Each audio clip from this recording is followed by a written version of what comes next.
संसद में मुसलमानों की संख्या सबसे कम हो गई है। 1916 लखनऊ कांग्रेस का अध्यक्ष अंबिका चरण मजूमदार थे। इस देश की कॉन्स्टिट्यूएंसीज को दो पार्ट में डिवाइड किया गया, मोहम्मदन कॉन्स्टिट्यूएंसीज और नॉन मोहम्मदन कॉन्स्टिट्यूएंसीज, यानी मुस्लिम क्षेत्र और गैर मुस्लिम क्षेत्र। उनको सामान्य क्षेत्र नहीं कहा गया, जैसे यह देश सिर्फ मुसलमानों का हो और वही इलाके बाद में जाके पाकिस्तान बने। तो ये तो बहुत सोची समझी बात थी। और इतना ही नहीं था, जब सेपरेट इलेक्टोरेट मान लिए गए तो जिन्ना का हौसला बढ़ गया। उसने 1920 में कहा महात्मा गांधी को मैं महात्मा नहीं बोलूंगा क्योंकि यह हिंदू उपाधि है। कांग्रेस झुक गई। इसीलिए आपने किसी मूवी में जिन्ना के मुंह से महात्मा गांधी शब्द नहीं सुना होगा, मिस्टर गांधी बोलता था। फिर उसकी हिम्मत और बढ़ गई, उसने कहा वंदे मातरम नहीं बोलूंगा। कि मुसलमान सबसे खराब कौम है, मुसलमानों में कोई उदार नहीं होता, सब कट्टरवादी होते हैं, सब खराब होते हैं। आप सभी का मेरे YouTube चैनल पर एक बार फिर स्वागत है। एक और मज़ेदार वीडियो आपके सामने प्रस्तुत करने जा रहा हूं। सुधांशु त्रिवेदी जी की एक और धमाकेदार प्रस्तुति आपके सामने प्रस्तुत करने जा रहा हूं। आपसे अनुरोध है कि वीडियो को अंत तक जरूर देखें। चैनल पर अगर आप नए हैं तो चैनल को सब्सक्राइब करें, बेल आइकन को दबाना ना भूलें ताकि आने वाली वीडियो का नोटिफिकेशन आपके पास सबसे पहले पहुंच सके। चलिए शुरू करें मेन वीडियो।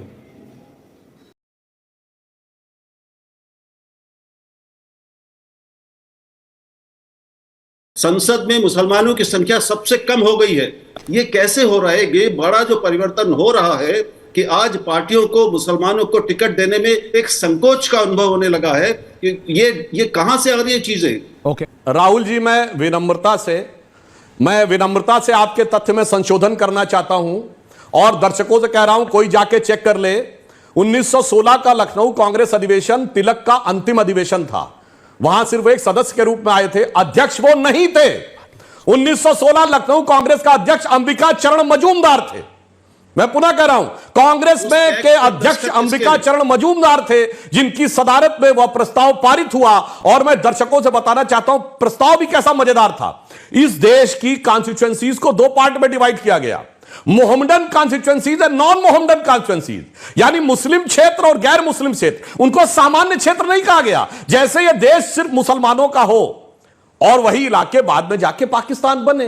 तो ये तो बहुत सोची समझी बात थी। और इतना ही नहीं था, जब सेपरेट इलेक्टोरेट मान लिए गए तो जिन्ना का हौसला बढ़ गया। उसने 1920 में कहा महात्मा गांधी को मैं महात्मा नहीं बोलूंगा क्योंकि यह हिंदू उपाधि है। कांग्रेस झुक गई। इसीलिए आपने किसी मूवी में जिन्ना के मुंह से महात्मा गांधी शब्द नहीं सुना होगा, मिस्टर गांधी बोलता था। फिर उसकी हिम्मत और बढ़ गई, उसने कहा वंदे मातरम नहीं बोलूंगा। चुल्लू भर पानी में जाके डूब के मर जाओ। तो ये चीजें इस ढंग से वही जैसे आज होता है कि शॉर्ट टर्म पॉलिटिक्स करते रहो, उसके बाद देश का क्या होगा वो देखा जाएगा। उस कारण से यह समस्या आती है। और मैं आपकी बात से सहमत हूं कि कट्टरपंथी ताकतों को बढ़ावा देने के बहुत भारी नुकसान दुनिया में हुए हैं, देश में भी हुए हैं। महात्मा गांधी ने सबको अपने अनशन से झुकाने में सफलता हासिल कर ली, जिन्ना को नहीं कर पाए। डॉक्टर अंबेडकर झुक गए, कांग्रेस के बड़े बड़े नेता झुक गए।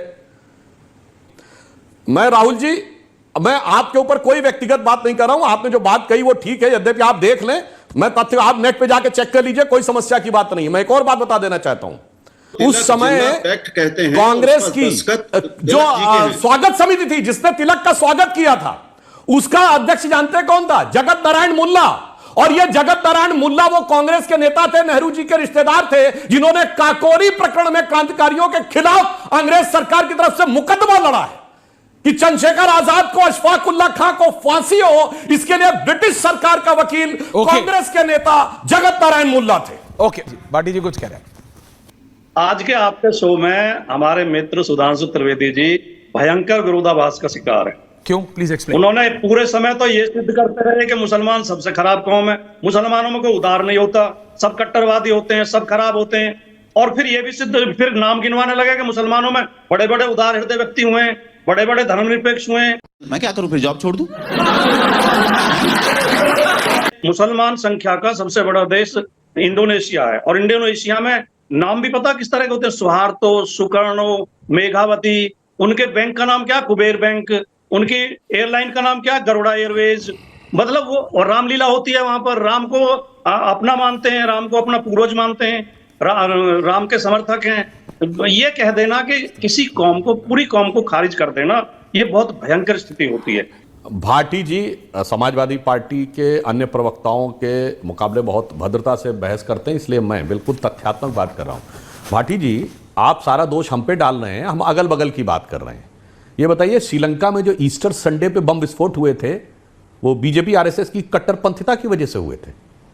ये पाकिस्तान में पेशावर में मस्जिद में धमाके हो गए और काबुल में धमाके वो बीजेपी आरएसएस की वजह से हो गए।